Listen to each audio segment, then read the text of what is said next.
Previously, we've discussed several data storage strategies in Oracle. Now let's go through those strategies one by one. Today, we'll consider the most common data object in Oracle, regular or heap tables. Logically, tables have rows and columns, but physically, the structure of a table is different and it's kinda messy.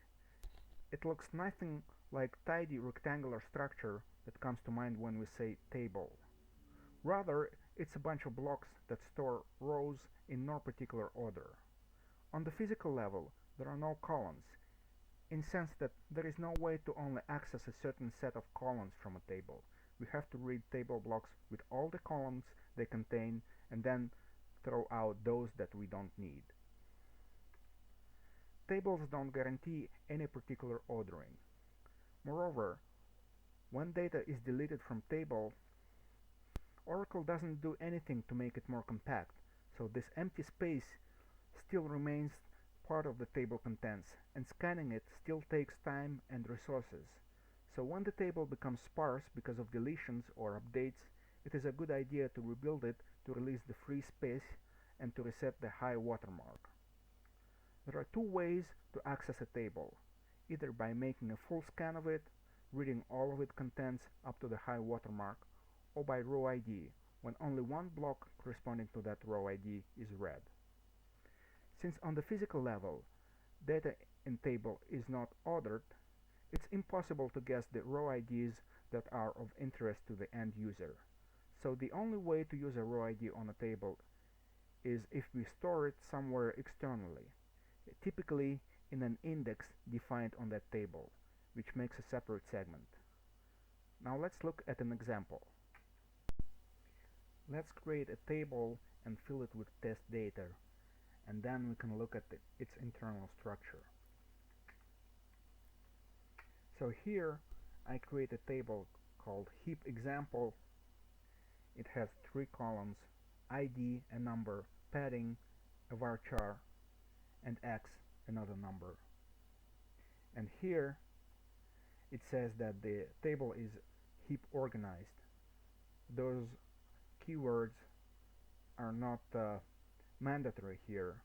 I could have omitted them, and by default a table is created as a heap organized table in Oracle. I just added this to be clear that that's what we're looking at, heap organized tables. Now that the table is created, we can fill it with test data. And while this insert statement is running, I can say a few words about what kind of test data I'm using in this example. So for the ID column, I use row num, which means that this column is filled with numbers from 1 to 1 million. Padding is just a constant string that consists of 100 letters X put next to each other. And finally, the X column is an integer random number from 0 to 9. And the total number of rows that I'm using in this example is 1 million. To make sure that the table is filled with data in no particular order, I added this order by DBMS random value clause to this insert statement. So 1 million rows have been inserted, and now I can commit the transaction and gather stats. Okay, stats gathering is done. So now let's look at the internal structure of the table we created. First of all, let's look at the size of the physical segment that corresponds to this table. We can do this using the DBA segments view. Here we can see that the table segment has about 16,000 blocks, which occupy 126 megabytes on the disk. Then we can also look in the DBA tab statistics view, where we can find the basic statistics for this table, like the number of blocks. Interestingly, the number of blocks here is lower than what we saw in the DBA segments view. I think this is explained by the fact that there are two ways to count blocks in a segment. One way is to count everything, and the other way is to only count the blocks that actually are formatted and that actually contain the data. So that's probably what explained this discrepancy. Also, we can see the number of rows, average row length, and other optimizer stats. Now let's move on. If we want more details about the physical structure of a table, we can use DBA extents view, which tells us which extents the physical segment of the table is made of. A word of caution that on big databases, querying DBA extents can take a lot of time, so be sure to only run this on small sandbox databases. So what do we see in this view? We see that the segment of the table is made of 126 extents. We also see that each extent has 128 blocks, and given the block size of 8 kilobytes, that means that each extent is 1 megabyte big.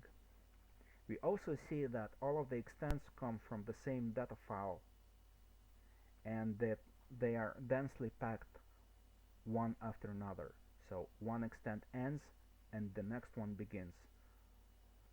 One extent ends, the next one begins. None of this is very surprising given that we created this table in a table space with automatic segment space management and with uniform extent allocation where the size of an extent is set to 1 megabyte. In general, the structure of a physical segment won't be so simple. In this example, we created this table and filled it with data at once. But in real life, contents of a table are normally filled in varying portions and not in one statement. So because of that, the contents of a segment won't be always so nicely packed into a single file next to each other.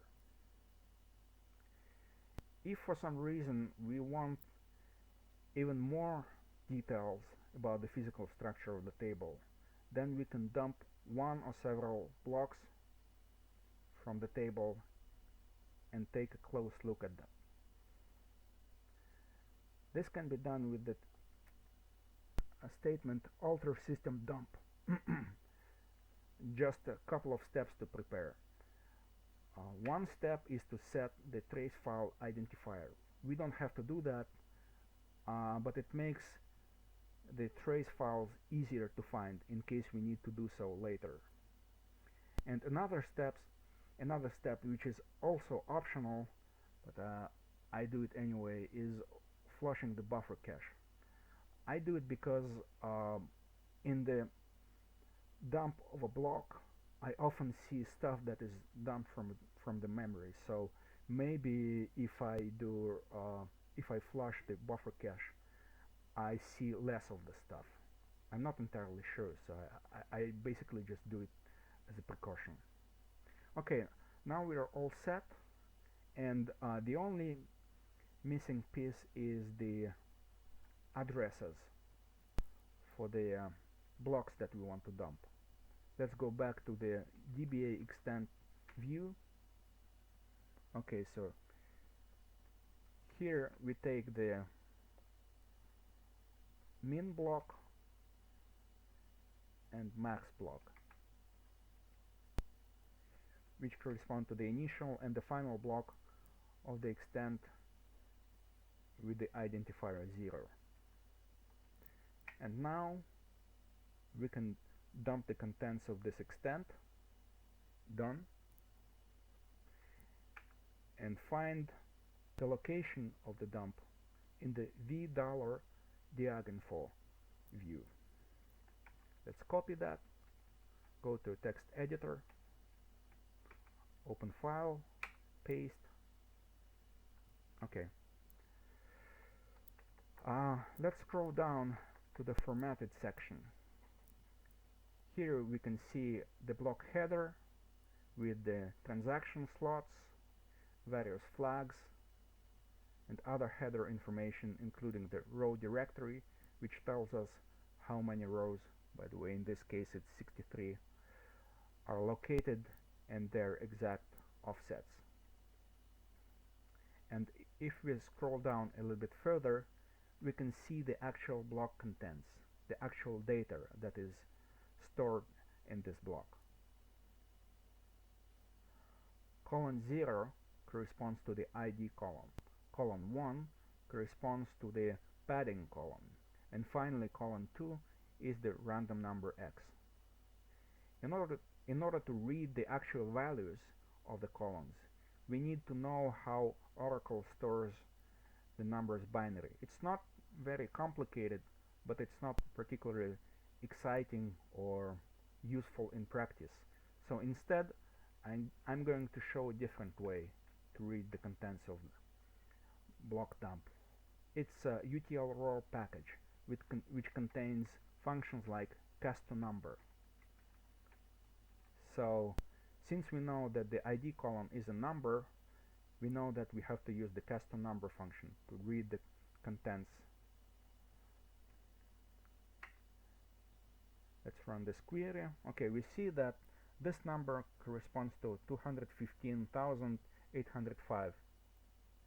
And if we want to double check that we got a correct result, let's do the reverse conversion. Let's convert this number to its binary representation in the hex system. We can do this using the dump function. And we can see that yes, we did everything correctly. We got the exact binary value that we started with. So it's all good. Now we can see the next column here is the big one. It's 100 symbols 78 in the hex representation. And we can use the same trick to determine the human readable value of this column. Since we know that this column, which is the second column in this table, that it was defined as a varchar2 variable, we know that we have to use cast to varchar2 function. So we run this query, and indeed we find that 78 corresponds to the letter X, which is exactly what we expected because this padding column is made up of X's. We could do the same thing with a different function, chr, and get the same results. Okay, so that's enough of the block dumping. Now let's look at what kind of performance we can get with the table without any indexes defined on it. So let's run a few queries. First, I flush the buffer cache just in case, and then I run this query, select count star from heap example where ID equals 1. This query returns one table. So how long will it take to run it? 1.1 seconds. Let's run it again. 107 seconds. So roughly the same. In principle, I should have flushed the buffer cache in between the runs, but in this case I don't need to do this because the table blocks aren't cached. Oracle considers this table to be too big to be cached because the size of the table exceeds the value of the small table threshold parameter. So that makes our tasks a little bit simpler. We don't need to flush buffer cache in between the runs. And we see that we consistently get the same timing for this query, slightly above 1 second. Now let's run a similar query, but this time with a range up to 10,000. And once again, we see the same kind of performance. We see that the query takes approximately 1 second. slightly more, 1 second almost exactly. Okay, and finally a query that counts rows over the entire table. Select count star from heap example. Same timing, 1 second, 103, 1.3, slightly below 1. But the order of magnitude always remains the same. So what does it tell us? It tells us two things. One thing is that when a table doesn't have any indexes defined on it, then no matter how much data we are looking at, whether we are only interested in one row or 10,000 rows or all of the 1 million rows in this table, the amount of work that we have to do is approximately the same, because we have to do the full table scan of the entire table. The next thing that we can find from this is the actual data transfer speed for this particular full table scan operation. So earlier we have established that this table is about 126 megabytes in size, and we know that the full table scan takes approximately 1 second. This means that we are reading data at the speed of 126 megabytes per second, which is actually very close to 150 megabytes per second, which Western Digital, the manufacturer of the hard drive in my PC, has put on the specification sheet for this particular hard drive. And finally, let's do one more experiment. Let's delete all of the table contents except just one row. Delete is often a very expensive statement, so according to my estimates, it's going to take us about a minute, maybe a minute and a half, to run this delete statement, which gives me some time to tell me what I'm about to do. So actually it took much faster than I expected. Good. So the basic idea is to show that when a lot of data is deleted from a table, the free space is not released. It's still a part of this table, and it still contributes to the time and resources that it takes to do the full scan of this table. So let's commit the transaction.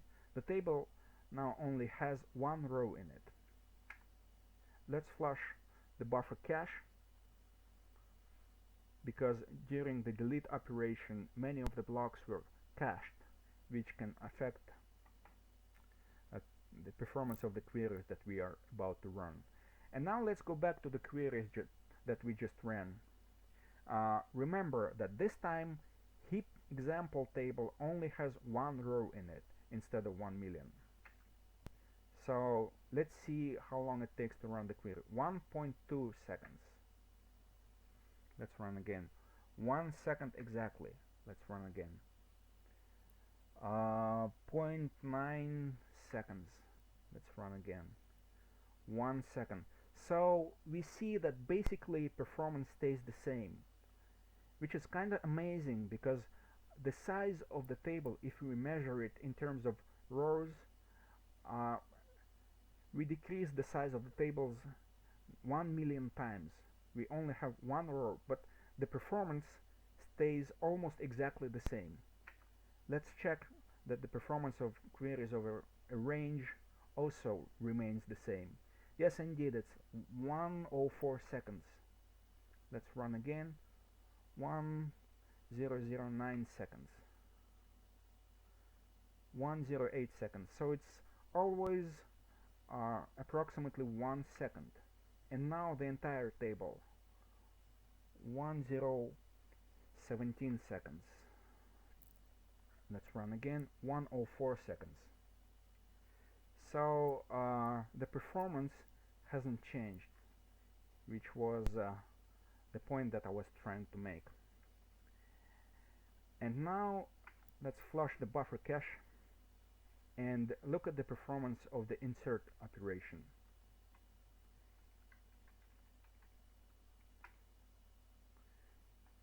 In here I insert about not about exactly 100,000 rows, and it took me 2.7 seconds to do so. Let's roll back, flush the buffer cache just in case, and repeat the same insert statement. 2.4 seconds.